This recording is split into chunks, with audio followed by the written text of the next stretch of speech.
بلوچستان میں بڑھتی ہوئی دہشت گردی کی کارروائیوں کے بعد سیکیورٹی فورسز کی جانب سے شدت پسند جہادی تنظیم داعش کے خلاف وسیع پیمانے پر فوجی آپریشن شروع کر دیا گیا ہے، جس کا بنیادی مقصد اس نیٹ ورک کو توڑنا ہے۔ اس آپریشن کے دوران مستونگ اور ملحقہ علاقوں میں فائرنگ کے تبادلے میں داعش خراسان کے کئی اہم کمانڈروں کی ہلاکت کی اطلاعات ہیں۔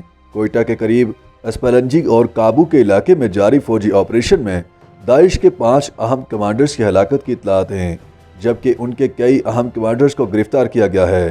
ہلاک شدگان میں داعش کے 3 ایسے سرغنہ کمانڈرز بھی شامل ہیں جو کہ افغانستان کے صوبہ کنٹر سے حال ہی میں بلوچستان منتقل ہوئے تھے۔ داعش کے روپوش عسکریت پسندوں کی گرفتاری کے لیے سیکیورٹی فورسز نے اب بھی کئی شورش زدہ علاقوں کا گھیراؤ کر رکھا ہے۔ بلوچستان کے پہاڑی علاقوں میں ہونے والے اس خصوصی آپریشن میں ہیلی کاپٹر بھی استعمال کیے جا رہے ہیں۔ ایک سینئر انٹیلیجنس افسر نے بتایا کہ ہلاک ہونے والے عسکریت پسند شیعہ زائرین کے قافلوں پر حملوں کی منصوبہ بندی کر رہے تھے۔ انہوں نے کہا کہ یہ خصوصی آپریشن انٹیلیجنس اداروں کی نگرانی میں کیا جا رہا ہے۔ جس مقام پر داعش کے عسکریت پسند مارے گئے ہیں وہ ایک ایسا کمپاؤنڈ ہے جو کہ مقامی آبادی کے اندر قائم کیا گیا تھا۔ ہلاک عسکریت پسندوں کے ٹھکانے سے کئی اہم دستاویزات بھی برآمد ہوئی ہیں، جن کی روشنی میں دیگر علاقوں میں بھی آپریشن کیا جا رہا ہے۔ سینئر انٹیلیجنس افسر کا کہنا تھا کہ شدت پسند تنظیم داعش بلوچستان میں اثر و رسوخ قائم کرنے کی ہر ممکن کوشش کر رہی ہے۔ انہوں نے کہا کہ پاک افغان سرحدی علاقوں کی سیکیورٹی میں غیر معمولی اضافہ کیا گیا ہے۔ افغانستان سے شدت پسندوں کے پاکستان داخلے کو روکنا ہماری اولین ترجیح ہے۔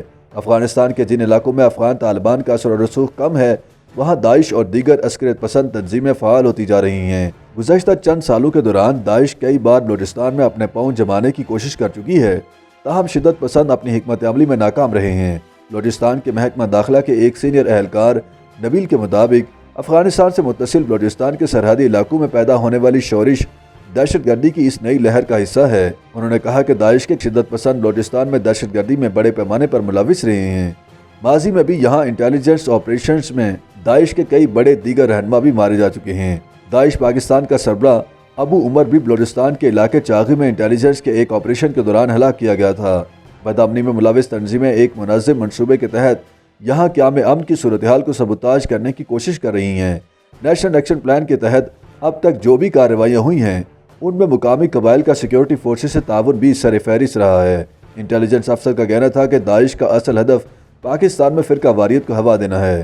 ان کے بقول یہاں جتنے بھی حملے کیے گئے ہیں ان میں اکثریت میں اقلیتوں کو نشانہ بنایا گیا ہے۔ ہزارہ برادری پر ہونے والے حملوں میں بھی بڑے پیمانے پر داعش ملوث رہی ہے۔